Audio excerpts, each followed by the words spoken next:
2025-26 के बजट उपस्थापन के उपरांत आयोजित इस संवाददाता सम्मेलन में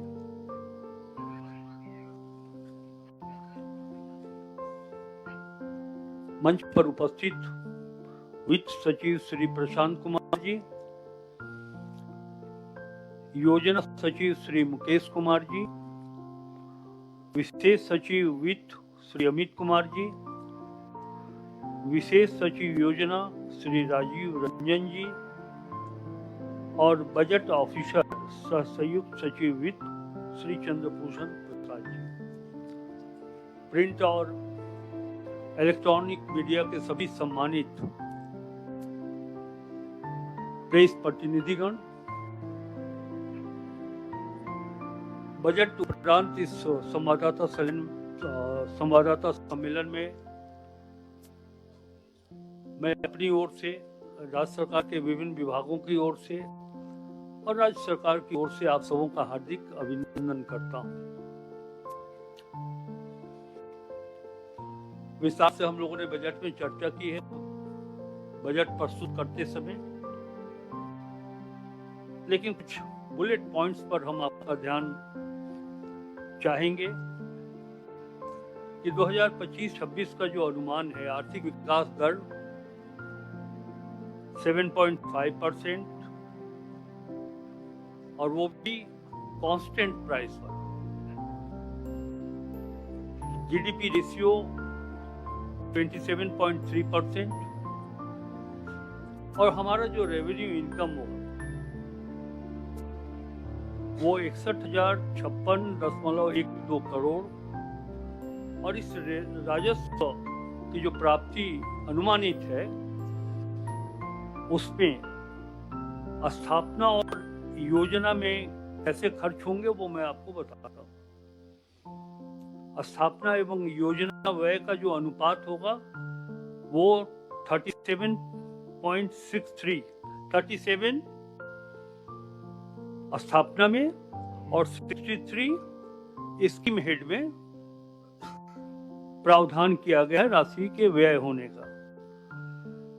सरकार पेंशन कोष में 832 करोड़ रुपए और जो जैसा कि आप लोगों ने जाना है, अवगत हो चुके हैं कि हमारा बजट का आकार 1,35,400 करोड़, 1,45,400 करोड़ जो चालू वित्तीय वर्ष 24-25 से लगभग 13% अधिक है।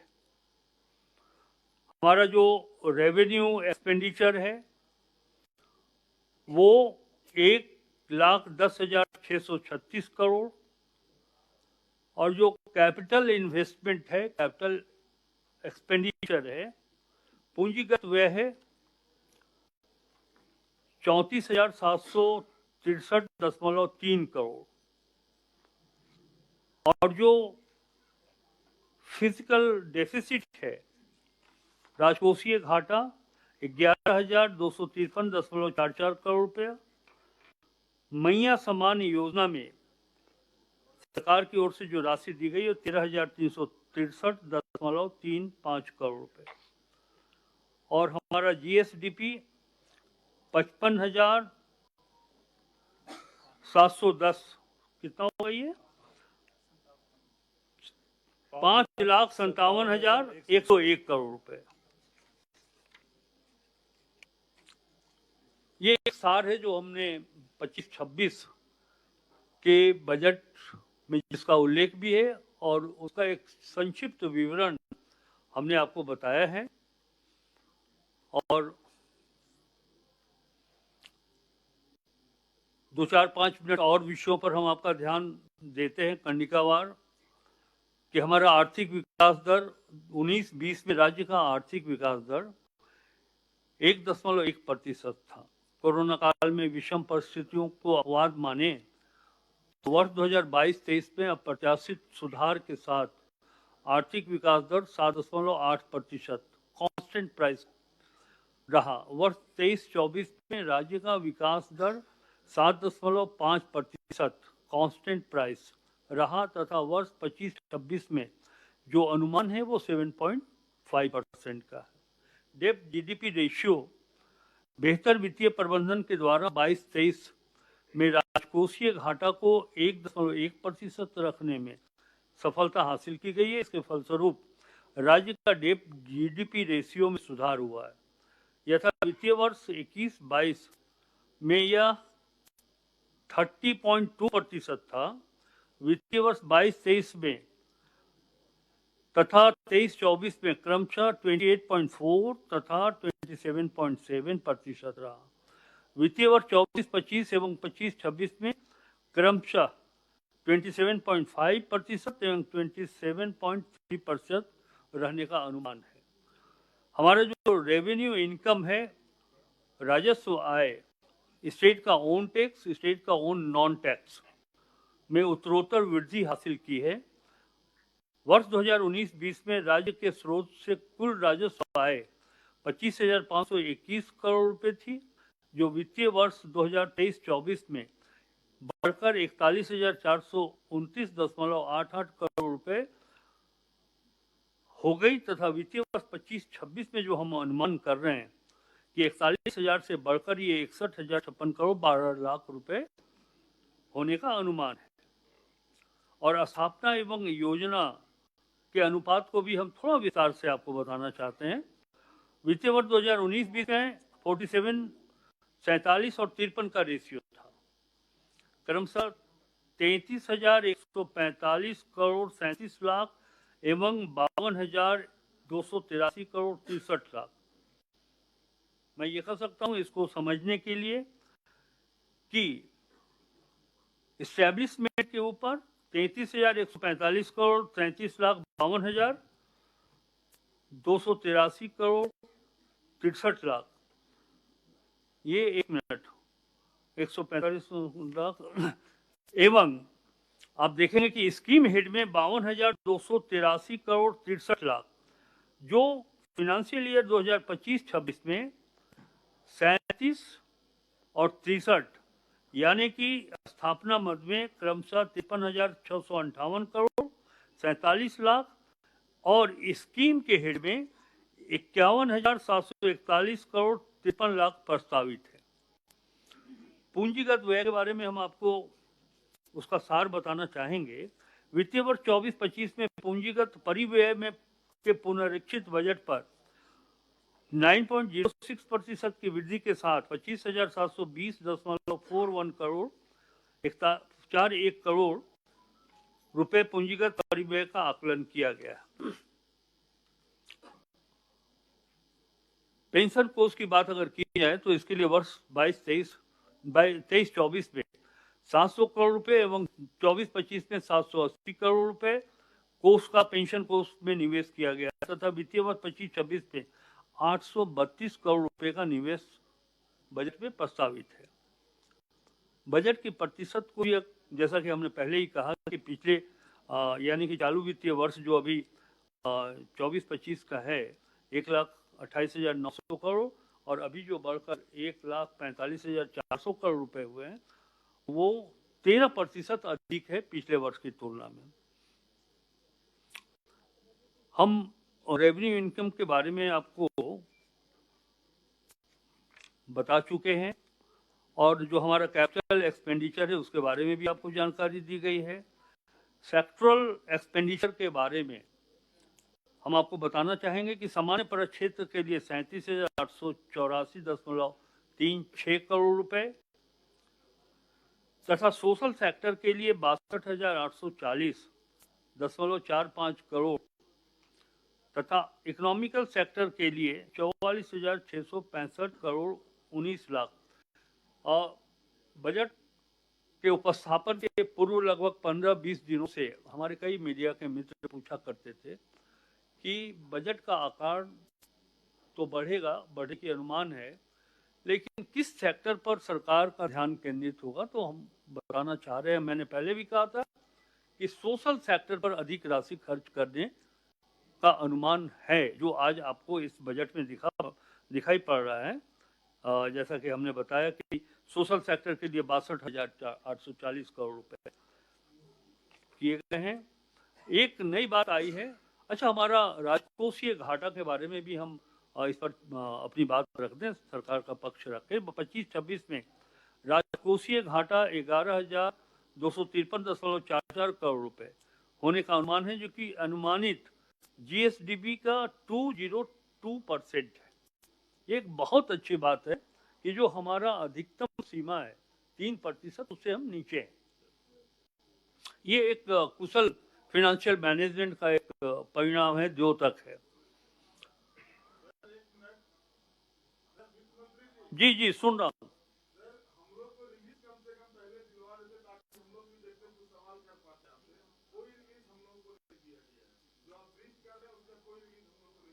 ये आपकी बात से मैं सहमत हूँ, ये रिलीज हो जाना चाहिए था। बजट है सर, तो बजट के साथ सर के स्पीच के बाद ही रिलीज हो सकता है, उसी के साथ। अच्छा, ये बैठ जाइए ज्ञान जी, आप बहुत अनुशासित, मतलब सभी अनुशासित पत्रकारों में आप एक हैं, तो कृपया बैठ जाएं। ये बजट स्पीच के बाद आपको आपके बीच वितरित कर दिया जाएगा। तो ये हम बतला रहे थे आउटकम बजट 25-26 में राज्य का टोटल जो प्लान साइज है वो 91,741 करोड़ रुपए, 52,80,000 रुपए, जिसमें 13 विभागों की कुल 200 योजनाओं का आउटकम बजट की राशि 45,855 करोड़ 4 लाख रुपए, जो योजना बजट का लगभग 50% है। बाल बजट की हम चर्चा करना चाहेंगे कि इस वर्ष आउटकम बजट की कुल 200 योजनाओं में से बच्चों से संबंधित लगभग 42 योजनाओं के आधार पर बाल बजट तैयार किया गया है, जिसमें गत वित्तीय वर्ष के बाल बजट के कुल आकार 8,866.69 पर लगभग 6% के वृद्धि के साथ कुल 9,411.27 लाख रुपए की राशि का उपबंध किया गया है। झारखंड मुख्यमंत्री मैया सम्मान योजना के संदर्भ में मैंने सदन में भी बताया कि 13,025-26 में 13,363 करोड़ 35 लाख रुपए का बजटीय उपबंध किया गया है, जो योजना बजट का 14.56% तथा कुल बजट का 9.19% हो गया। बाकी हम आमंत्रित करते हैं, यदि आपके मन में कोई ऐसी बात हो जो आप जानना चाहते हो।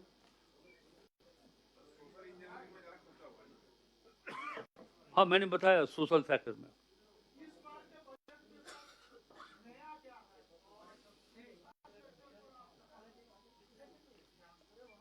आप एक चीज गौर करेंगे माननीय प्रतिनिधि, आप इसको अगर आप इस रूप से देखें कि जब राज्य का निर्माण हुआ था 2000 में, और 2000 से लेकर के 2024 तक की बात करें और बजट को गौर से देखें, आपने कहा कि इंफ्रास्ट्रक्चर पर इस बजट में क्या उपबंध किया गया है। तो आप देखेंगे कि 2000 से 2024 तक इंफ्रास्ट्रक्चर पर बहुत बजटीय उपबंध किया गया था, लेकिन आप उसकी तुलना में देखेंगे कि सोशल सेक्टर पर वो प्राथमिकता निर्धारित नहीं की गई थी। लेकिन इस वित्तीय वर्ष में ये स्पष्ट हम लोगों ने किया है कि इंफ्रास्ट्रक्चर पर 24 वर्ष तक काम हुआ है, अब भी काम होगा। इंफ्रास्ट्रक्चर पर भी बजटीय उपबंध किए गए हैं, लेकिन हमारी सरकार ने प्राथमिकता दी है सोशल सेक्टर के ऊपर। सर लगातार जो बजट है, बजट में राजकोषीय जो घाटा है वो बढ़ता जा रहा है। 2023-24 में जो राजकोषीय घाटा था वो 11,252 करोड़ था, जबकि अब 14,516 करोड़ है। तो ये कैसा वित्तीय प्रबंधन है? लगातार राजकोषीय घाटा बढ़ता जा रहा है और आपके लोन्स वगैरह बढ़ते जा रहे हैं। हम लोग जीएसडीपी रेशियो के हिसाब से 2.02 पे ही रखते हैं। मैं वही कह रहा हूँ, बजट का आकार बढ़ेगा तो भी हम बढ़ा सकते हैं। हमारे देखिए, एक चीज आपको हम बताना चाहेंगे कि जो नीति आयोग या दूसरे आर्थिक संस्थाओं की मान्यता दी गई है कि अभी कंट्री रैंकिंग में भी हम लोग नंबर 1 है। हाँ, जो अधिकतम सीमा निर्धारित की गई है 3% का जो बजट का आकार है, तो झारखंड 2.02 पर स्टैंड कर रहा है। और मैं समझता हूं कि किसी भी इकोनॉमिक्स से अगर आप लें या फिर आप भी अर्थशास्त्र के अच्छे ज्ञान रखते हैं, तो वो अधिकतम जो सीमा है उससे झारखंड बहुत ही पीछे, 1% के आसपास पीछे है। तो हमारा जो राजकोषीय घाटा है, ये झारखंड सरकार के वित्तीय प्रबंधन का ही प्रभाव है कि राजकोषीय घाटा जो है सो हम लोगों ने वो अधिकतम सीमा से नीचे रखा है। केंद्र सरकार की भी यही मान्यता है कि आप बहुत अधिक राजकोषीय घाटा, कई आप देखेंगे देश के कई ऐसे राज्य हैं, मैं उन राज्यों का नाम नहीं लूंगा, लेकिन आप देखेंगे कि वहाँ फिस्कल डेफिसिट बहुत ज़्यादा है। लोगों ने ऋण लिया, बहुत सारा काम कर दिया, ऋण लिया, तो भारत सरकार ने भी ये माना कि साहब एक सीमा तो होनी चाहिए ऋण लेने की, इससे अधिक आप नहीं जा सकते, और वो सीमा 3% का निर्धारित किया गया। तो झारखंड तो 2.02 पर ही है। इसलिए मैं कह रहा हूँ कि ये जो कुशल वित्तीय प्रबंधन का ही परिणाम है कि राजकोषीय घाटा विद लिमिट है हमारा। और आप कंट्री का रैंकिंग देख लीजिएगा तो मैं समझता हूँ कि फिजिकल प्रूडेंस में हम 1 नंबर पर है। नीति आयोग ने भी इसे माना है और प्रशंसा भी की कि पूरे देश में झारखंड फिजिकल प्रूडेंस में पहले नंबर का स्थान प्राप्त करता है, और अचीवर स्टेट्स में उपलब्धि पाने वाले राज्यों में झारखंड पूरे देश में 4थे नंबर पर है। मैया सम्मान योजना के लिए कितना राशि इस बार बजट में लाए प्रावधान किया गया है? वो मैंने बताया आपको।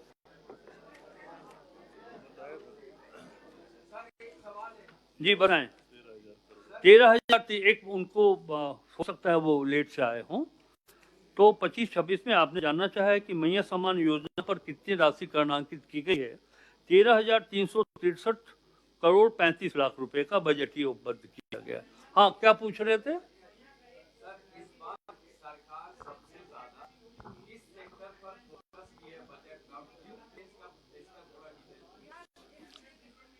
मैं समझता हूं कि मैं फिर भी उत्तर करता हूं।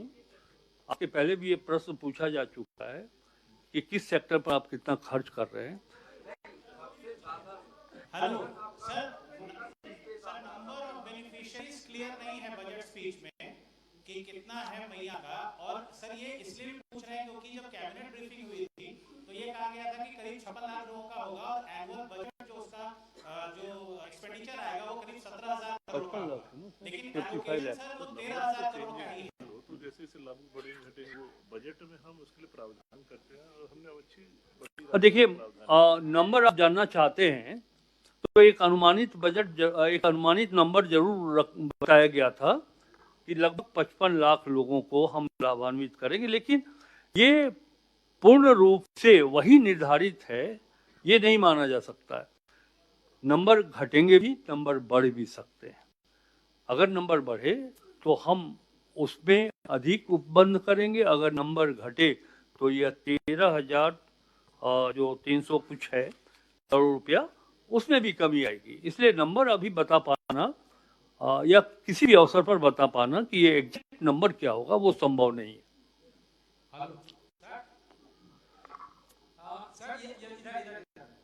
किधर?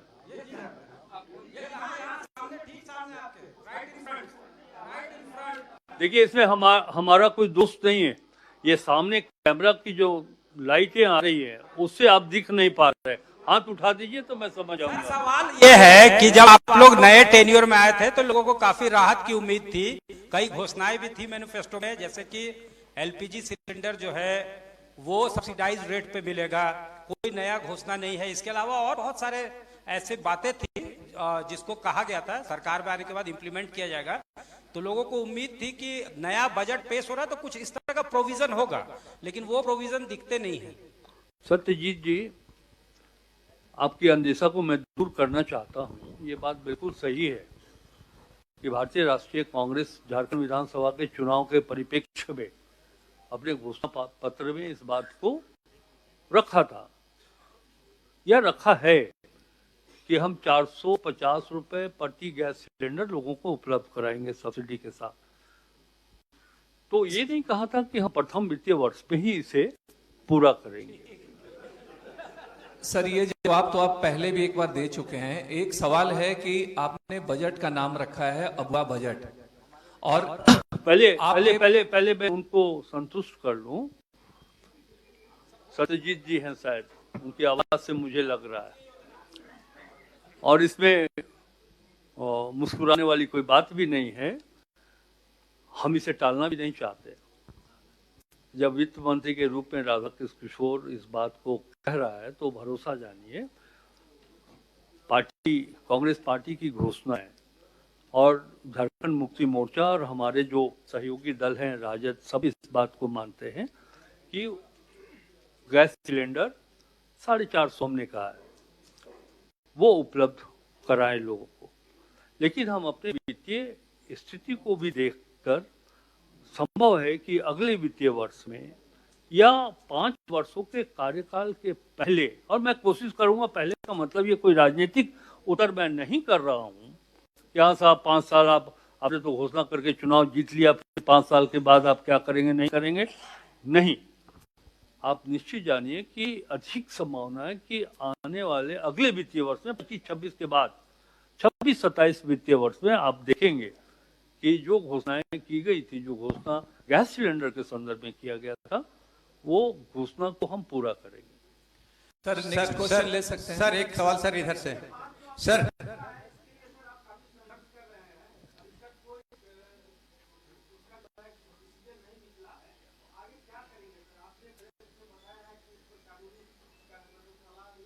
ये अंतिम हथियार होगा कि हम अपनी राशि को लाने के लिए। लेकिन मैंने अभी सदन में कहा कि 10-15 दिन पहले मैं गया था दिल्ली, और इसी उद्देश्य से गया था। मैंने वित्त मंत्री जी से भी बात की थी, और हमारी बातचीत माननीय श्री जी किशन रेड्डी जी, जो कोयला विभाग के मंत्री हैं, उनसे भी हमने मुलाकात किया और एक लिखित मेमोरेंडम के साथ उनसे आग्रह किया कि ये राशि झारखंड की बढ़ती है। झारखंड खनिज और वन संपदाओं से परिपूर्ण जरूर है, लेकिन हमारे यहाँ आज भी गरीबी है, लोग आज भी आर्थिक और सामाजिक रूप से काफी कमजोर हैं। तो उन्होंने मेरे सामने तो ये स्वीकार किया, कहा कि जो भी राशि है, मैं मानता हूँ कि राशि है, झारखंड का पैसा है, वो पैसा हमारा नहीं है। झारखंड का जो पैसा है वो झारखंड को मिलना चाहिए, उन्होंने स्वीकार किया। लेकिन एक चीज उन्होंने ये भी कहा कि ये तो आपकी मांग है, राज्य सरकार की मांग है कि 1,36,000 करोड़ रुपए। सर, एक सवाल इधर सर, ये अबुआ आवाज पर रोल बैक कर रहे हैं क्या? बस हम अपने वाक्य को पूरा कर लें। हाँ, तो उन्होंने कहा कि ये तो आपका डिमांड है, लेकिन हम भी एक अधिकारियों की टीम भेजकर देख लेना चाहते हैं कि जो 3 सेक्टर पर आपने कहा है कि इस पर पैसा बाकी है, हम भी उसका अध्ययन कर लेते हैं। तो मैंने उनको सुझाव दिया कि बेहतर होगा सर कि आप अपने विभाग के केंद्रीय टीम को रखें और साथ में उस टीम में, यानी कि एक ज्वाइंट टीम हो, हमारे राज्य सरकार के खनिज विभाग के भी अधिकारी हों। तो उन्होंने स्वीकार किया, और जैसा कि हमको ज्ञात है कि 1 तारीख को कोई टीम गठित हुई, 1 मार्च को ये टीम गठित हुई है। तो हो सकता है वो संख्या और आगे, वो राशि और आगे बढ़ जाए, हो सकता है कि वो राशि और कम हो कुछ। तो जो भी फलाफल आएगा उस टीम के जांच के बाद, आकलन के बाद, तो वो राशि, उन्होंने कहा कि वो राशि हम चरणबद्ध तरीके से झारखंड को उपलब्ध कराएंगे। नेक्स्ट सर, एक सवाल इधर से। सर, मैं नवीन। हाँ सर, जिस प्रकार से जो राशियां एलोकेट की गई हैं बजट में, निश्चित रूप से सराहना के पात्र हैं आप लोग। वेलफेयर एंड सोशल वेलफेयर पे तो दिया ही ज्यादा है, लेकिन एजुकेशन पर जिस प्रकार से आपने 12% दिया, निश्चित रूप से साधुवाद आपको। लेकिन सर, एक चीज, के मुंशी की एक कमेटी बनी थी 1953 में, उस समय कहा गया था कि पूरे देश में कम से कम 33% वन होने चाहिए। लेकिन सर, दुर्भाग्य है कि 70 वर्ष बीतने के बाद भी न केवल देश की बात हम करें, हमारे राज्य में भी अभी तक 33% वन नहीं हुए। और जो वन के जो आंकड़े हमारे यहाँ दिए जाते हैं, उसमें काफी जो है झाड़ झंखाड़ भी रहते हैं। ऐसे में मात्र 0.9 2.5% जो कि सबसे कम है, बजट की एलोकेशन सबसे कम फॉरेस्ट एंड एनवायरनमेंट पे दिया गया है। क्या लगता है हमें अभी और लंबा इंतजार करना होगा उस 33% को प्राप्त करने के लिए? देखिए, इस संदर्भ में हम ये आपको बताएंगे, व्यक्तिगत रूप से ये हमारे लिए भी चिंता का विषय रहा है। और जब मैं बिहार में विधायक हुआ करता था तो इस विषय को मैं बराबर रखता हूँ। मैंने ये देखा है कि कई ऐसे विकसित राष्ट्र, जैसे आप बात कर रहे हैं जापान का, तो वहाँ 60% फॉरेस्ट है और 40% पर बाकी कल कारखाने हैं, इंफ्रास्ट्रक्चर है। तो मुझको ये आज भी लगता है और मैं इस बात को स्वीकारता हूँ कि जो वन होना चाहिए 1/3 33% टोटल एरिया का, वो झारखंड में नहीं है। ग्रेजुअली अगर आप 1950 से तुलना करते चलेंगे तो आप देखेंगे कि वो वनों की कटाई हो, वनों को क्षति पहुंचाया गया और धीरे धीरे शुद्ध जो प्योर फॉरेस्ट है वो प्योर फॉरेस्ट में बहुत कमी आई है। और जो देखिए, गौर करिएगा, मैं कह रहा हूँ प्योर फॉरेस्ट, जंगल झाड़ को भी फॉरेस्ट माना जाता है, लेकिन जंगल झाड़ का जो फॉरेस्ट है, जंगल झाड़ का जो फॉरेस्ट है वो हमारे जलवायु को बेहतर बनाने में वो सपोर्टिव नहीं होते हैं। प्योर फॉरेस्ट पर व्यक्तिगत रूप से ये हम चिंता करते हैं कि प्योर फॉरेस्ट होना चाहिए। 33% जो हमारा एरिया लैंड है टोटल, उसमें 33% में फॉरेस्ट होना चाहिए। ये हमारे लिए भी चिंता। और हाँ, आप देखेंगे कि जब राज्य अलग हुआ था तो ये 22% 23% जहां तक मुझको याद है था। आज हम बढ़कर के 33% पर पहुंचे, 30% पर, सॉरी 30% पर हम पहुंचे हैं। आज जो वनों का आच्छादन है, क्षेत्रफल है, वो 30% के आसपास है। अब हमें कोशिश ये करनी है, आपके मन में ये वनों के प्रति और जो क्लाइमेट के प्रति जो इतना लगाव है, बिल्कुल सही है। मैं मानता हूँ इस बात को कि ये जो फंड का एलोकेशन है वो फॉरेस्ट के ऊपर कम है। एग्जैक्ट होगा इस पे, एट ए ग्लांस में मिल जाएगा वो फॉरेस्ट के ऊपर। हाँ, 1 मिनट बस, वो हम आपको बताते हैं। 0.95% है टोटल बजट साइज के अगेंस्ट में। तो ठीक है, आपकी चिंता है। सरकार के पास काम करने के लिए 5 साल है। तो मैं व्यक्तिगत रूप से आपके इस प्रश्न को आपके साथ करता हूं और हमारी कोशिश होगी कि हम उसको आगे बढ़ाएं।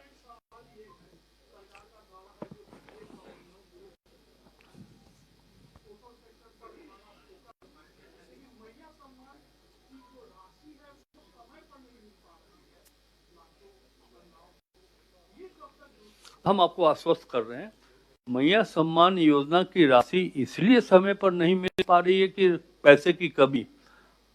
मैं बता दूं कि पैसे की कोई कमी सरकार के पास नहीं है। कुछ डिलीवर करने में टेक्निकल प्रॉब्लम्स आते हैं जिसके कारण ये विलंब हो रहा है। कई जिलों में ये बात सामने आ रही है कि कुछ ऐसे लोग हैं जो इसकी आर्ता पूरी नहीं करते हैं, उसे भी देखा जा रहा है। लेकिन जैसा कि सदन के अंदर संबंधित विभाग के मंत्री ने ये कहा है कि मार्च होली के पहले ये राशि उनके खाते में उपलब्ध करा दिए जाएंगे। सर, अब बजट का नाम सर अगवा बजट रखा गया है और जो आपका स्पीच था उसमें अगवा आवास का भी जिक्र था, लेकिन 6,50,000 अगवा आवास बनाने का जो टारगेट था 2024-25 में, उसमें सिर्फ 19,685 अगवा आवास बने हैं, जो कि इलेक्शन में भी सबसे बड़ा मुद्दा था प्रधानमंत्री आवास के अगेंस्ट में, कि राज्य सरकार अपने स्तर से गरीबों को आवास दे रही है 3 कमरे का। जो आपका फ्लैगशिप प्रोग्राम था उसमें सरकार क्या फेल साबित हुई, और रेस्ट जो आप कह रहे हैं कि हम नेक्स्ट ईयर में इसको कंप्लीट करेंगे, तो ये विलंब क्यों हो रहा है? क्या रोलबैक की तरफ जा रहा है क्या ये स्कीम? जी नहीं, रोलबैक की तरफ नहीं जा रहा है। मैंने कई अवसरों पर सदन के अंदर और सदन के बाहर भी ये बात कहा है कि ये 5वां वर्ष झारखंड के लिए चुनावी वर्ष होता है, जो चुनाव को देखना पड़ता है, एक लोकसभा का और दूसरा विधानसभा का चुनाव। और जब दोनों चुनाव इस 5वें वर्ष में होते हैं तो 5-6 महीना तो लग जाता है आपको मॉडल कोड के कारण, जिससे हमारा सोर्स ऑफ इनकम जो है, हम रेवेन्यू कलेक्शन भी उस 5-6 महीने के दरमियान में हम थोड़ा पीछे रहते हैं, रेवेन्यू एक्सपेंडिचर में भी हम थोड़ा पीछे होते हैं, बिकॉज की मॉडल कोड प्रभावित करता है। लेकिन जैसा कि हमने कहा कि ये 4-5 महीना उसमें निकल जाता है, तभी हमने कहा है बजट के माध्यम से कि जो योजनाएं लंबित हैं या फिर जो हमारा 25-26 का लक्ष्य है वो 25-26 में हम लोग पूरा करें। ये पीएल फंड को लेकर के एक माननीय मंत्री जी सवाल है कि इस बार पीएल फंड से काफी पैसा मैया योजना या अन्य योजना में गया है, तो क्या उसका भरपाई इस बार होगा? एक ये सवाल है। और दूसरा ये है कि एक बार फिर से क्लियर करिए तो आप अपने क्वेश्चंस को। जी, जो पीएल फंड है, पीएल फंड से अधिकतर जो सरेंडर कराया गया है मैया योजना या अन्य योजना में, तो क्या वो पैसा फिर इस वित्तीय वर्ष में वो आ जाएगा या क्या होगा? क्या होगा उन योजनाओं को, क्या होगा? नहीं, आपकी आशंका मैं समझता हूँ कि निर्मूल है। पीएल फंड से कोई पैसा नहीं लिया गया है मैया सम्मान योजना के लिए। पीएल फंड तो एक अलग व्यवस्था है, जो हमारी जो राशि होती है उसको पार करने के लिए। और आप मैं विश्वास के साथ कर सकता हूँ, संजीदगी और गंभीरता से कह रहा हूँ कि पीएल फंड से एक नया पैसा मैया सम्मान योजना के लिए नहीं लिया गया। हमारे पास पैसा है, राज्य सरकार के पास जो पैसा हम लोगों ने दिया है वो राज्य सरकार का, चाहे हमारे पास जो सोर्स ऑफ इनकम हो सेंट्रल से या फिर राज्य सरकार से, सेंट्रल भी इसमें नहीं आता है, राज्य सरकार का जो हमारा अपना ओन टैक्स है हम उसके माध्यम से दे रहे हैं। क्या अच्छा, अब भूख नहीं लगी आप लोग को? राधा कृष्ण किशोर जी, एक सवाल है हमारा। झारखंड विधानसभा में जब आप बजट प्रस्तुत कर रहे थे, 44 पृष्ठों का आपका भाषण था, बजट भाषण था। उसमें हमारे पास जो बजट भाषण की जो प्रति मिली, तो जब मैंने देखना शुरू किया तो आप बहुत तेजी से आगे बढ़ रहे थे। कई पैराग्राफ तो आपने पढ़ा भी नहीं, लेकिन उनमें से कई पैराग्राफ ऐसे भी हैं जो आम जनता के लिए काफी जो है महत्वपूर्ण थे। तो अब हमारा सवाल है कि जो सदन में आपने कहा ही नहीं, वो अगर जनता के लिए महत्वपूर्ण है तो मैं समाचार में उसे बनाऊं या नहीं? हाँ, एकदम बना सकते हैं। एक चीज आप जान लीजिए, जैसे ही हम सदन में कहा ही नहीं, जैसे नहीं सदन में नहीं कहा, आप इसको कोई ये नई परंपरा नहीं है। हमने उन महत्वपूर्ण चीजों को कहीं नहीं छोड़ा है। हर विभागवार हमने बताया है कि साहब हर विभाग के लिए हम बजट उपलब्ध क्या कर रहे हैं, कोई एक विभाग छूटा नहीं है। और ऐसे भी जब हम बजट उपस्थापित कर दिए तो पब्लिक डोमेन में जो चीज आपके हाथ में बजट भाषण के रूप में जो पुस्तक है, आप उस पर आधारित कोई भी समाचार बना सकते हैं, कहीं उसमें रोक नहीं। वित्त मंत्री जी, अब आप सभी लोग से आमंत्रित करते हैं कि भोजन पर चलिए। पूछना चाह रहा था जी, अगर आप जवाब देना चाहें तो मैं एक अंतिम सवाल पूछना चाह रहा था। वित्त मंत्री जी, मेरा सवाल यह है कि 1,36,000 करोड़ रुपए जो आपके केंद्र सरकार के पास में बकाया है, आपके अनुसार वो 2014 से पहले के हैं या 2014 के बाद के हैं? 2014 के पहले के हैं या बाद के हैं? पहले से चले आ रहे। इसका मतलब ये है कि मनमोहन सिंह थे उस जमाने से ही बकाया है। सर एक सवाल है मेरा, आलोक बोल रहा हूं सर। सर एक सवाल है मेरा।